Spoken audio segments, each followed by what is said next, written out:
Hoje, no Bíblia Comentada, mergulhamos em Êxodo capítulo 13, onde vemos a continuidade da jornada de libertação do povo de Israel. Após o grande livramento do Egito, Deus estabelece ordenanças fundamentais: a consagração dos primogênitos e a celebração da festa dos pães sem fermento. Esses atos não eram apenas rituais, mas símbolos vivos da libertação e provisão divina. Enquanto Israel caminha, Deus guia seu povo com uma nuvem de dia e uma coluna de fogo à noite, mostrando que ele não apenas liberta, mas também conduz. Êxodo 13 nos ensina a importância de lembrar os feitos de Deus e confiar na sua liderança, mesmo em meio ao desconhecido. Que lições práticas podemos tirar dessa narrativa? Vamos explorar juntos.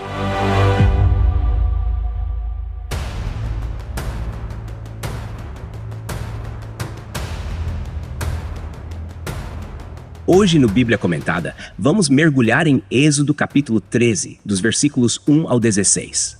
Nesse trecho, somos convidados a contemplar como Deus, em sua soberania, orienta Israel a lembrar continuamente o grande livramento da escravidão no Egito, ensinando verdades espirituais profundas que apontam para Cristo e sua obra redentora. O capítulo começa com Deus instruindo Moisés, no versículo 1 e 2, dizendo: "Consagre a mim todo o primogênito, todo aquele que abrir o ventre entre os filhos de Israel, tanto de homens como de animais, é meu." Aqui, Deus reivindica os primogênitos como propriedade sua. Lembrando do contexto anterior, quando o Senhor feriu os primogênitos do Egito, Êxodo, capítulo 12, versículo 29, esse mandamento é um memorial vivo do poder de Deus e do preço da redenção.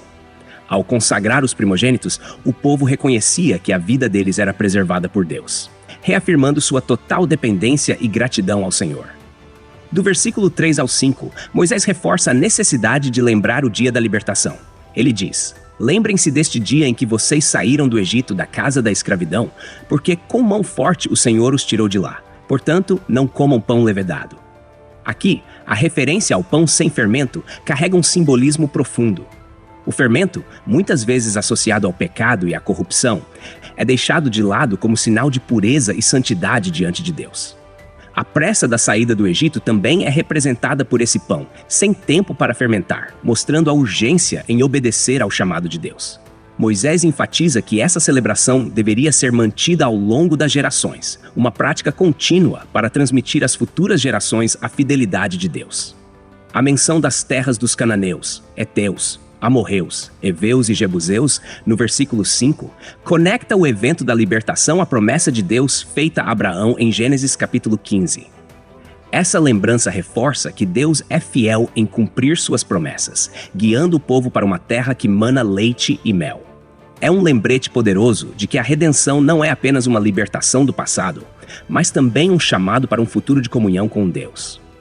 Nos versículos 6 e 7, a instituição da festa dos pães asmos é detalhada.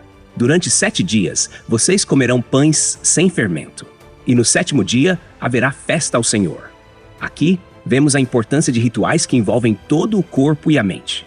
A prática de comer apenas pães sem fermento por 7 dias era uma forma de ensino espiritual, uma disciplina que apontava para a santidade e para a separação do pecado. Isso não era apenas uma tradição vazia, mas uma pedagogia divina, ensinando o povo a viver em constante memória da libertação e em consagração ao Deus que os redimiu. No versículo 8, Moisés dá uma instrução crucial: "Naquele dia você explicará ao seu filho: 'Isso é pelo que o Senhor fez por mim quando saí do Egito.'" A transmissão da fé de geração em geração é um tema central nesse trecho.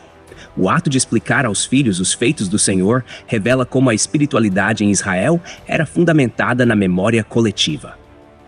O memorial não era apenas um evento para ser celebrado, mas um testemunho vivo que apontava para a continuidade da aliança de Deus com seu povo.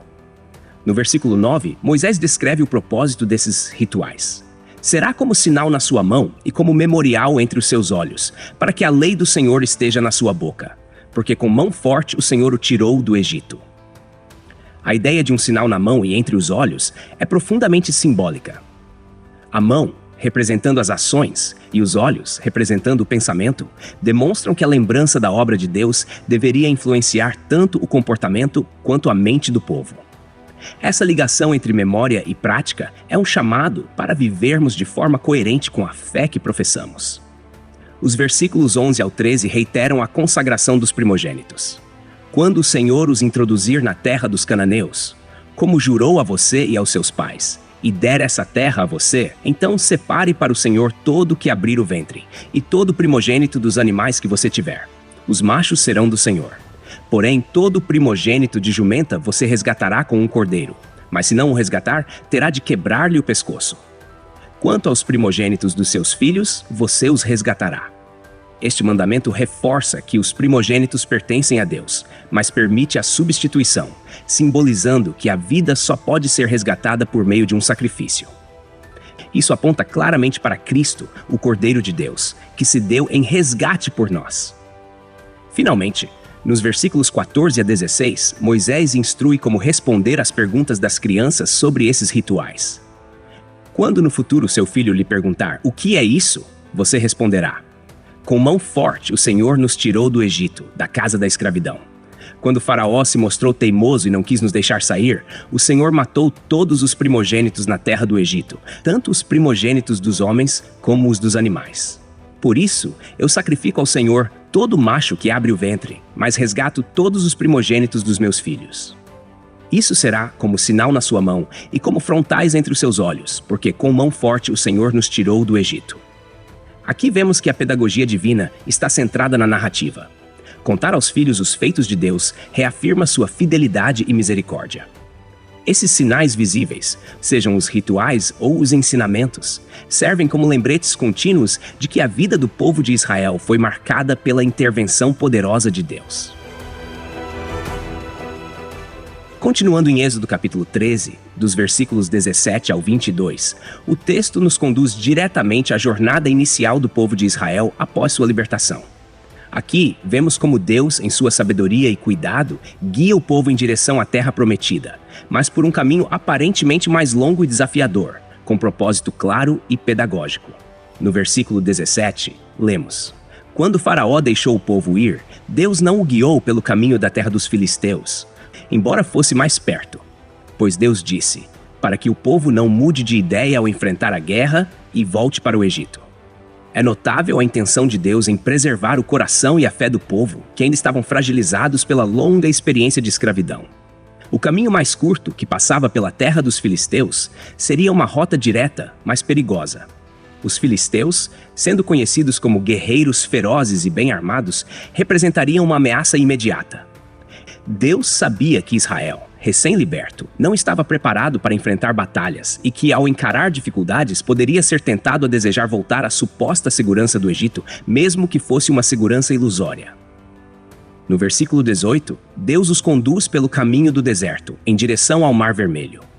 Assim, Deus fez o povo dar a volta pelo caminho do deserto, perto do Mar Vermelho, e os filhos de Israel saíram armados da terra do Egito. Essa escolha do caminho do deserto não era apenas uma questão estratégica, mas também espiritual. O deserto seria uma escola divina, um lugar onde Deus moldaria seu povo, ensinando-lhes dependência, obediência e confiança. É interessante notar que, embora fossem escravos há séculos, o texto menciona que saíram armados, sugerindo que Deus já começava a prepará-los para desafios futuros, mesmo enquanto os protegia dos maiores perigos naquele momento. Nos versículos 19 e 20, há uma cena carregada de significado e memória. Moisés leva os ossos de José consigo, conforme José havia instruído muitos anos antes, dizendo: certamente Deus os visitará, então levem os meus ossos daqui com vocês. Isso conecta a libertação de Israel às promessas feitas aos patriarcas, reforçando que Deus é fiel em cumprir sua palavra, mesmo através das gerações. Levar os ossos de José era um ato simbólico, um lembrete constante de que a promessa da terra de Canaã não era um ideal distante, mas uma realidade que eles estavam prestes a experimentar. Ao acampar em Sucote e depois em Etã, à beira do deserto, o povo segue a liderança divina. O versículo 21 descreve uma das manifestações mais poderosas da presença de Deus. O Senhor ia diante deles durante o dia numa coluna de nuvem, para guiá-los pelo caminho, e durante a noite, numa coluna de fogo, para os alumiar, a fim de que caminhassem de dia e de noite. Essa coluna de nuvem e fogo não era apenas uma manifestação visível da presença divina, mas também um símbolo de cuidado contínuo. Durante o dia, a nuvem fornecia direção e sombra contra o calor escaldante do deserto. enquanto à noite, a coluna de fogo trazia luz e calor. Deus não apenas guiava o povo, mas também supria suas necessidades práticas, mostrando que sua liderança era tanto espiritual quanto física. No versículo 22, lemos que a coluna de nuvem não se afastava do povo durante o dia, nem a coluna de fogo durante a noite. A constância dessa presença era um lembrete diário de que Deus estava com eles em todos os momentos, tanto nas horas de luz quanto nas de escuridão. Essa permanência reforça o caráter imutável de Deus e sua promessa de nunca abandonar aqueles que são seus. A conclusão do capítulo 13 de Êxodo revela a grandeza de Deus em guiar o povo de Israel com sabedoria, cuidado e propósitos, que vão muito além do que se podia compreender no momento. Ele estabelece princípios fundamentais para o relacionamento com o seu povo: a memória constante de sua libertação, a consagração de tudo que é precioso, a confiança em sua liderança e a dependência de sua presença.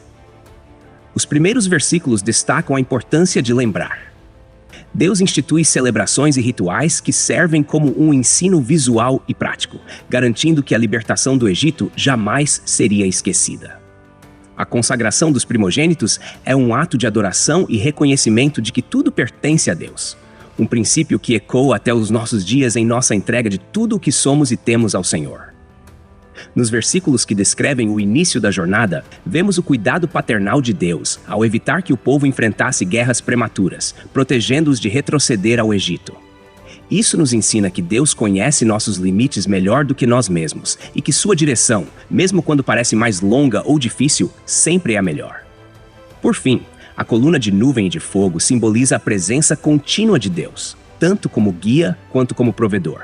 Ele não apenas lidera, mas está sempre presente, cuidando de cada detalhe. Isso aponta para a fidelidade de Deus e para a confiança que podemos ter em sua direção. Assim como Israel, somos chamados a confiar plenamente na orientação divina, mesmo quando o caminho parece incerto, sabendo que Deus sempre cumpre suas promessas.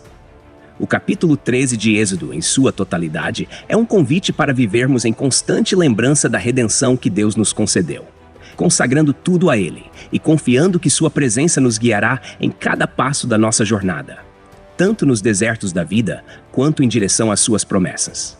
É uma mensagem de fé, dependência e adoração a um Deus que nunca falha em cuidar dos seus.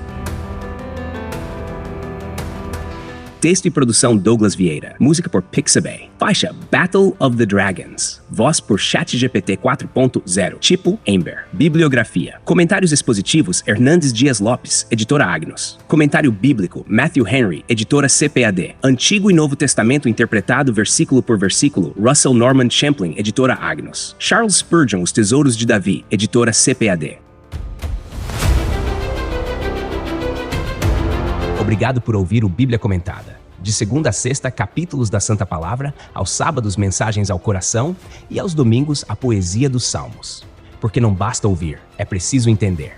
Inscreva-se em nosso perfil nas principais plataformas de streaming e permita que esta palavra edifique sua vida. Deus abençoe você. Até amanhã. Bíblia Comentada. Melhor que ouvir é entender.